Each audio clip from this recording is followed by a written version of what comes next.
When we engage in the arts, we show we are active and engaged learners, risk takers, and ourselves.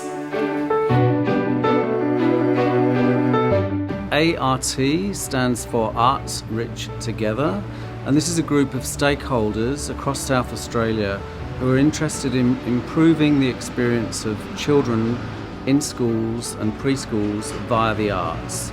ART has been able to partner with DECD, who gave us the funds to bring Katie and Lara over from Austin to work with these 30 fantastic practitioners, teachers, artists, pre-service teachers, to get them all in the room to play hard for 3 days and to build a common understanding for really, really dynamic practice. So we're learning from each other in the sense of why do you make the work in such a way? What are the processes that you go through to make that work?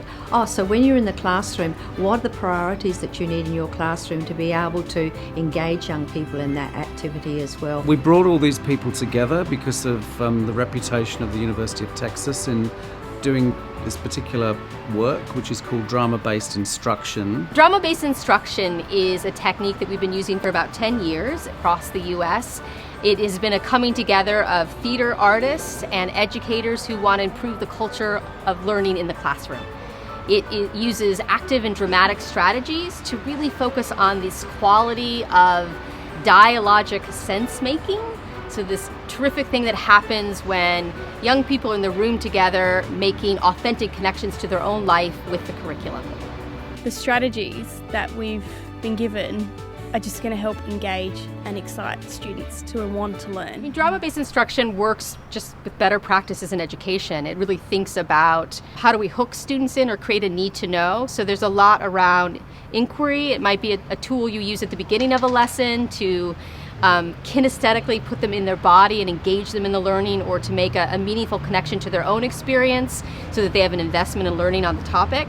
Sometimes drama-based instruction is used during a lesson to really concretize something that's abstract. So we might use this work to teach something in the curriculum, like a number line, for example. Students are struggling to understand what that looks like. We might put it on our body and try to become the numbers in the number line and think about the relationship of those numbers. Or we might take a complicated moment in history and try to stage it in a non-linguistic representation with our bodies, and then interpret the meaning of that image and talk about the multiple perspectives within it.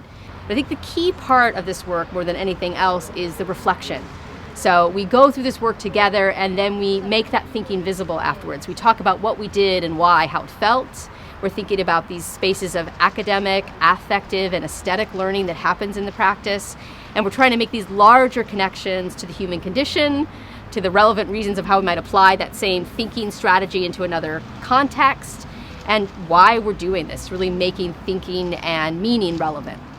You're also building a community of learners through students that are up and active and engaging with one another and collaborating in spaces where they all have their voices heard. And that might be one of the ways in which it looks different from some of the ways where we're being lectured at, right? And we raise our hands and we, spout some information back to an instructor that is expecting the exact right answer. In these different ways that DBI is working, it asks students to bring themselves into their learning. We're very interested in what has been happening in Texas because they've been doing some very innovative work, and we're looking at that in relation to the South Australian context and how we might use that to improve creative learning experiences for children through the arts in South Australian schools and preschools. We're interested particularly on how the arts can support young people's engagement across the curriculum in all subject areas in schools and preschools.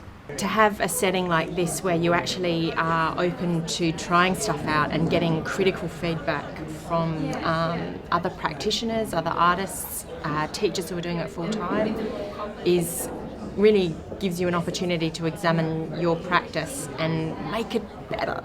We believe deeply that this practice needs to be learned by doing, so you won't go back and do it unless you've really felt it in your own body.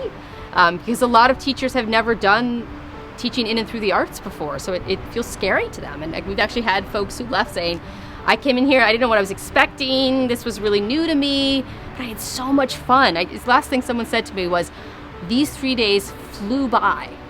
And that's what education should feel like. It should have an ease and a freedom, and it should feel inspiring.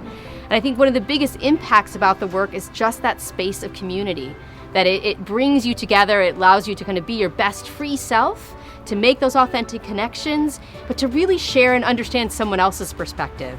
I mean, one of the great things I'd say about these last 3 days was getting this community together. You know what I mean? Absolutely. Yeah. Yeah, bringing together the pre-service teachers, the teaching artists, and the teachers has been amazing to see the combination of ideas they have, the way that they are so willing to communicate and collaborate and trust one another, and the different ways that they're teaching one another was extremely exciting to see. And then that's how you see the change in the rest of the world, right? They go out to all of their spaces and they really start to spark change, right? How can young people learn in these ways that they're so motivated, they want to be there, they want to connect with their teachers, they want to connect with their peers, they're building a community of learners in these spaces, as opposed to being lectured at and having to just answer rote questions and taking tests, right? How can we change that culture to a culture of dialogue and understanding and multiple perspective taking? If you have an environment where children can play, question, experiment, explore, create